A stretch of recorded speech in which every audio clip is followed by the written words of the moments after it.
கோதுமையே தொடராத பழங்குடியினர். இந்த சமூகத்தின் வீர வரலாறு என்னன்னு சொல்லி பார்க்கலாமா வாங்க. பில் பழங்குடியினர் மத்திய மற்றும் மேற்கு இந்தியாவில் வாழும் மிகப்பெரிய மற்றும் தொன்மையான பழங்குடி சமூகங்கள்ல ஒன்றாகும். இவர்கள் ராஜஸ்தான், மத்திய பிரதேசம், குஜராத் மற்றும் மகாராஷ்டிரா மாநிலங்களில் பரவலாக காணப்படுகின்றனர். பாகிஸ்தானின் சிந்து மாகாணத்தில் பார்த்தீங்கன்னா தார்பர்கர் மாவட்டத்திலும் வசிக்கிறார்கள். பண்டைய இந்து இதிகாசங்களான ராமாயணம் மற்றும் மகாபாரதத்தில் பில் மக்களை பற்றிய ஒரு குறிப்புள்ளது. பில் என்ற சொல் வில் அல்லது பில்லு என்ற திராவிட சொல்லில இருந்து உருவானது. இவர்கள் வில்வத்தை மற்றது கொரில்லா போர்ல நிபுணத்துவம் பெற்றவர்களாம். தெற்காசியாவின் மிக பழமையான மற்றது மிகப்பெரிய பழங்குடி சமூகங்கள்ல பில் ஒன்றாகும். 2001ஆம் ஆண்டு இந்திய மக்கள் தொகை கணக்கெடுப்பின்படி மக்கள் தொகையில கோண்டு பழங்குடி மக்களுக்கு அடுத்த பில் பழங்குடி மக்கள் அதிக எண்ணிக்கையில் இருக்கிறார்கள். இது ராஜஸ்தானின் மொத்த மக்கள் தொகையில் 40% உதய்பூரில் உள்ள அதாவது சிரோகியின் ஆரவள்ளி மலைகள் மற்றது ராஜஸ்தானில் உள்ள பன்ஸ்வாரா மற்றது துங்கர்பூர் மாவட்டங்கள் இந்த பழங்குடி குழுவிற்கு தாயகமாகுமா. இந்திய துணைக்கண்டத்தின் பழமையான பழங்குடியினரின் ஒருவரான இவர்கள் தான் பில் மொழியை பேசுகிறார்கள். இது இந்திய ஆரிய மொழிகளில் ஒரு கிளை மொழியாகும்.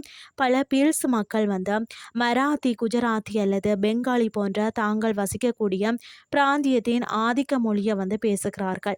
இவர்களின் முக்கிய உணவு பார்த்தீங்கன்னா சோளம், வெங்காயம், பூண்டு, மிளகாய் இதெல்லாம் இருக்குமா. இவற்றை அவர்கள் தங்கள் சிறிய வயல்களில் பயிரெடுக்கிறார்களாம். உள்ளூர் காடுகளில் இருந்து பழங்கள் மற்றது காய்கறிகளை சேகரிக்கிறார்களாம். அரிசி, கோதுமை போன்றவற்றை பண்டிகை மற்றது பிற சிறப்பு சந்தர்ப்பங்களில் மட்டும்தான் பயன்படுத்தப்படுகிறதா. மகீவா பூவில இருந்து காய்ச்சி வடிகட்டிய மதுவை அவர்கள் அதிகம் பயன்படுத்துகிறார்களாம். அது மட்டும் இல்லாமல் பில் ஓவியங்கள் பழங்குடியினரின் வாழ்க்கை புராணங்கள் மற்றது இயற்கையை சித்தரிக்கிறதா. இவை தெளிவான வண்ணங்கள் மற்றது சிக்கலான வடிவங்களுடன் தனித்துவமாக இருக்கிறது. பித்தோரா ஓவியம் பில் பழங்குடியினரின் மிகவும் பிரபலமான பாரம்பரிய கலை வடிவங்கள ஒன்றாகும். இது அவர்களின் ஆன்மீக நம்பிக்கைகள் மற்றது சடங்குகளை மையமாக கொண்டது. அடுத்தது பார்த்தீங்கன்னா வாழ் நடனம். பழங்குடியினரின் மிகவும் பிரபலமான நடன வடிவங்கள ஒன்றாகும். இது விழாக்கள் மற்றது சடங்குகளின் பொழுது ஆடப்படுகிறதா. கூமர் என்பது பில் பழங்குடியினரின் பாரம்பரிய நாட்டுப்புற நடனமாகும். பில் நடனம் பல்வேறு திருவிழாக்கள் மற்றது சடங்குகளை கொண்டாட இந்த பழங்குடியினர் பல்வேறு வகையான நடனங்களை நிகழ்த்துகின்றனர். இந்த பழங்குடியினர் வாய்வழி மரபுகள் மற்றது பாடல்கள் மூலமாகவும் கதைகளையும் வரலாறுகளையும் அடுத்த தலைமுறைக்கு கடத்துகின்றனரா.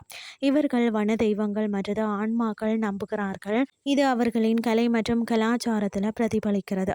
இன்றைய கிறிஸ்டி உங்களுக்கு பிரயோசனமாக அமைஞ்சிருக்கும்னு சொல்லி நான் நம்புகிறேன். இதே மாதிரி மற்றும் ஒரு கிறிஸ்டின் வேலை உங்களை சந்திக்கிறேன். நன்றி.